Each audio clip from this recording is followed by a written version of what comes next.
നമ്മുടെ ആരോഗ്യരംഗം ഏറ്റവും അധികം ജാഗ്രതയോടെ ശ്രദ്ധിക്കുന്ന ഒരു അപകടകരമായ രോഗാവസ്ഥയുണ്ട്. അതിനെതിരെ നമ്മുടെ ആരോഗ്യ വകുപ്പ്, ആരോഗ്യ പ്രവർത്തകരാകെയും വളരെ ജാഗ്രതയോടെ മുന്നോട്ട് പോവുകയാണ്. അമീബിക് മസ്തിഷ്ക ജ്വരം.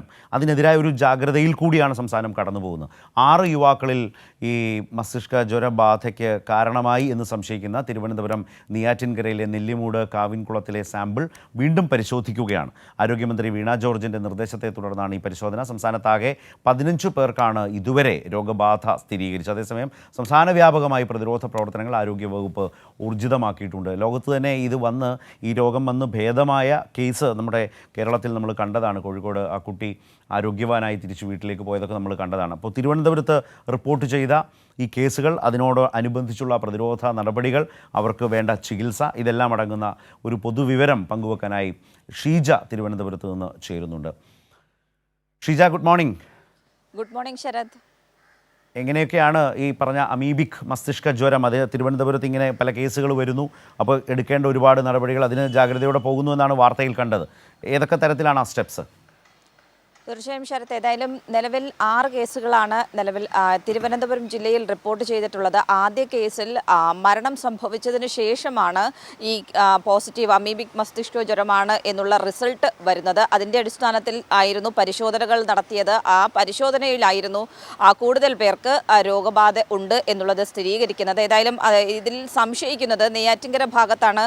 ഇതിൽ 5 കേസുകൾ റിപ്പോർട്ട് ചെയ്തത്, 1 പേരൂർക്കടയിലുമാണ്. ഈ 5 കേസുകൾ റിപ്പോർട്ട് ചെയ്തത് സ്ഥലത്ത് നെയ്യാറ്റിൻകര നെല്ലിമൂട്, അവിടെ ഒരു കാവിൻകുളമുണ്ട്.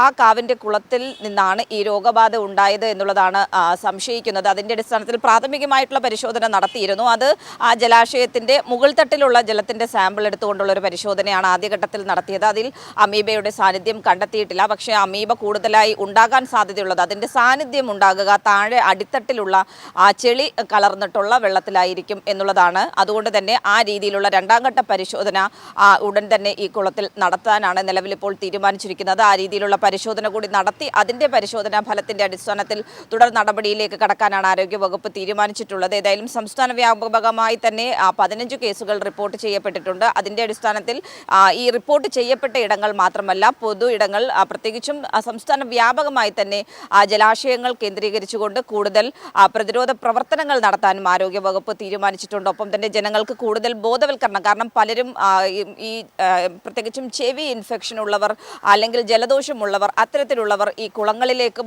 ജലാശയങ്ങളിലും ഇറങ്ങുന്നത് വലിയ തോതിൽ ഈ രോഗാണു അമീബ അതിലുണ്ടെങ്കിൽ ആ രോഗം പടരുവാനായി ഇടയാക്കുന്നതായിരിക്കും. അതുകൊണ്ട് ജനങ്ങളിൽ കൂടുതൽ ബോധവൽക്കരണം കൂടി നടത്തുക എന്നുള്ളത് ആരോഗ്യവകുപ്പ് തീരുമാനിച്ചിട്ടുണ്ട്. അത്തരത്തിലുള്ള പ്രവർത്തനങ്ങൾ കൂടി ഇതിനകം തന്നെ സജീവമാക്കിയിട്ടുണ്ട്. അത് സംസ്ഥാന വ്യാപകമാക്കാനുള്ളൊരു നിർദ്ദേശമായിരുന്നു കഴിഞ്ഞ ദിവസം ആരോഗ്യമന്ത്രി വീണ ജോർജ് നൽകിയത്. ആ രീതിയിൽ സംസ്ഥാന വ്യാപകമായൊരു പ്രതിരോധ പ്രവർത്തനവും ഈ ഘട്ടത്തിൽ സംസ്ഥാനത്ത് പുരോഗമിക്കുകയാണ് ശരത്ത്.